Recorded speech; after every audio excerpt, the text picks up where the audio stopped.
kalimat iyo nanti orang lalu nanti awak ternyata kalimat filosofi yang ada kita pakai dan wajib kita ambil itu menjadi pedoman dalam kehidupan. Bawa kemudian tujuh. Nah, di sana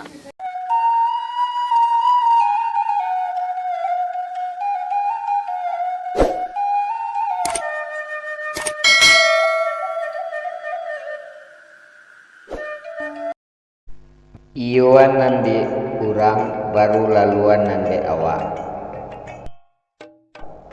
Assalamualaikum warahmatullahi wabarakatuh. Dun sana minang mustika jaya namo cintoi basobok balik kita di channel ko. Semoga dun sana ambo berada dalam keadaan sehat walafiat. Amin amin ya rabbal alamin. Bagi masyarakat Minangkabau, papatah iyoan nande urang baru laluan nande awak mengandung nilai-nilai yang sangat berharga. Banyak orang yang menganggap bahasanya pepatah ko hanya menunjukkan sikap kareh kapalo atau licin atau galie, padahal jika dipahami dengan benar, pepatah ko mengajarkan nilai-nilai tentang komunikasi dan baik.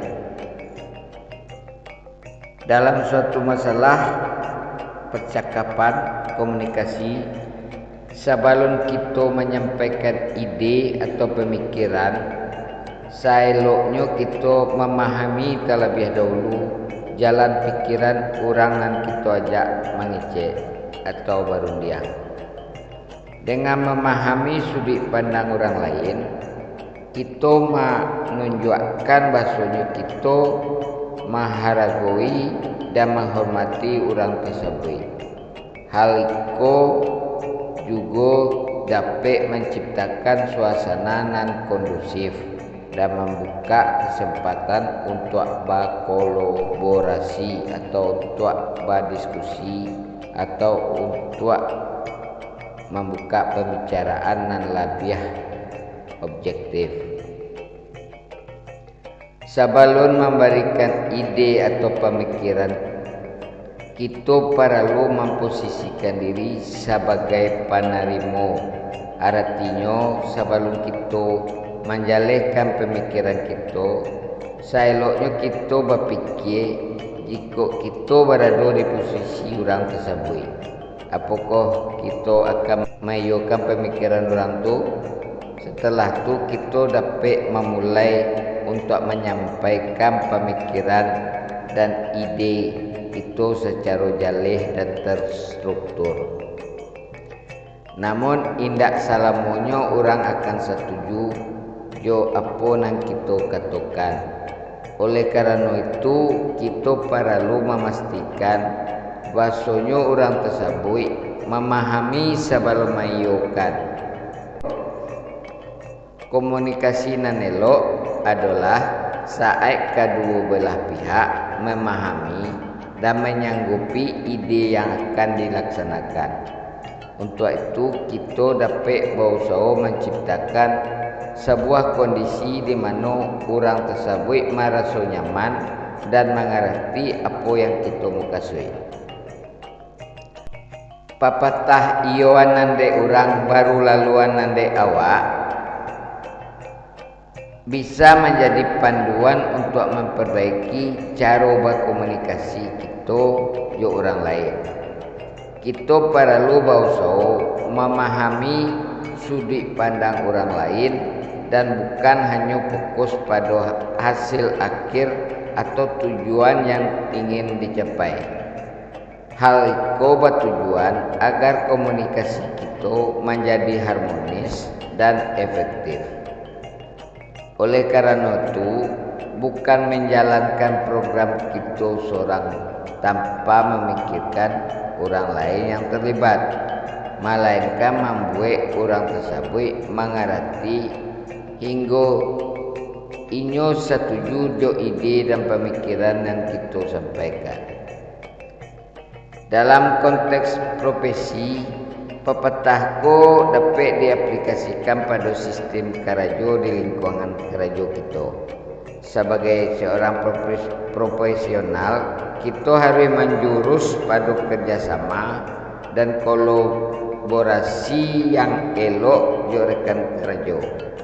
Dalam suasana karajo, kita harus memahami sudut pandang rekan kerja kita dan mempertimbangkan berbagai masukan yang dikemukakan oleh mereka sebelum mengambil keputusan, sehingga tidak hanya fokus pada pemikiran kita saja, tapi dapat merespon orang lain berfikir dalam hal ide atau pemikiran yang akan diambil. Contoh praktek pepatah iyoan nande urang baru laluan nande awak dalam kehidupan sehari-hari.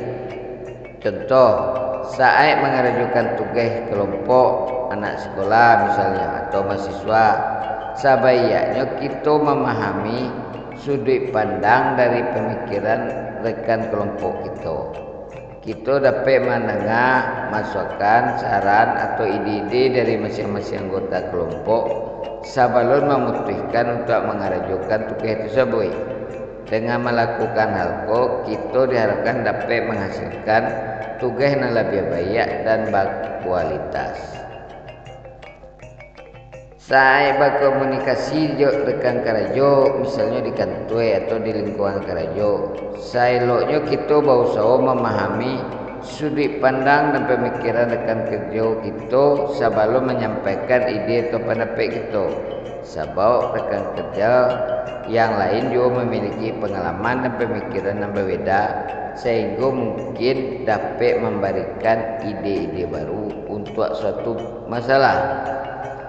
Dalam pengambilan keputusan bersama, yuk keluarga misalnya, kita harus memposisikan diri sebagai penerima, mendengarkan dan memahami sudut pandang keluarga terlebih dulu, sehingga keputusan yang diambil tidak hanya didasarkan pada pandangan satu orang saja, tetapi mengevaluasi berbagai opini keluarga untuk mencapai kesepakatan bersama.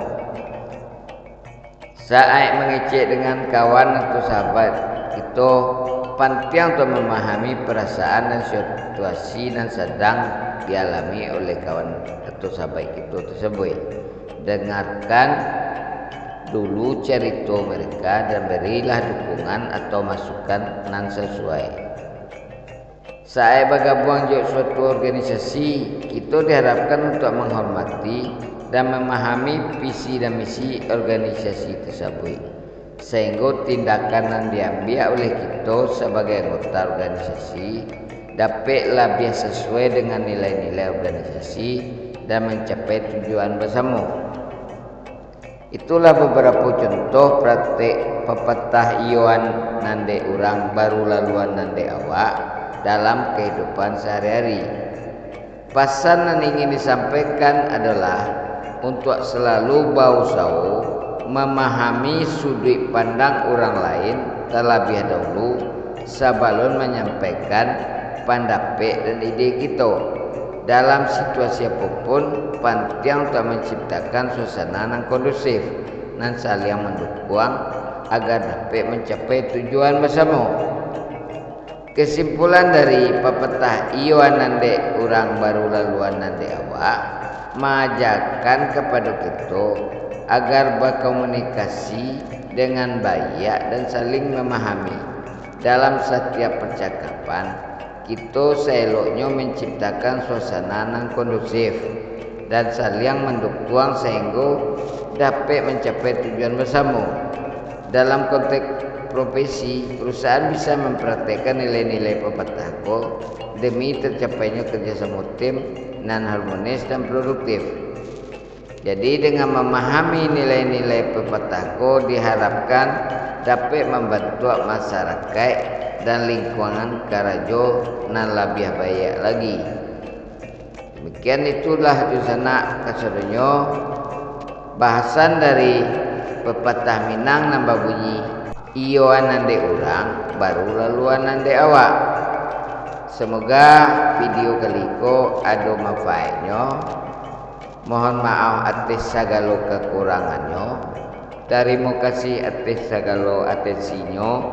Wassalamualaikum warahmatullahi wabarakatuh.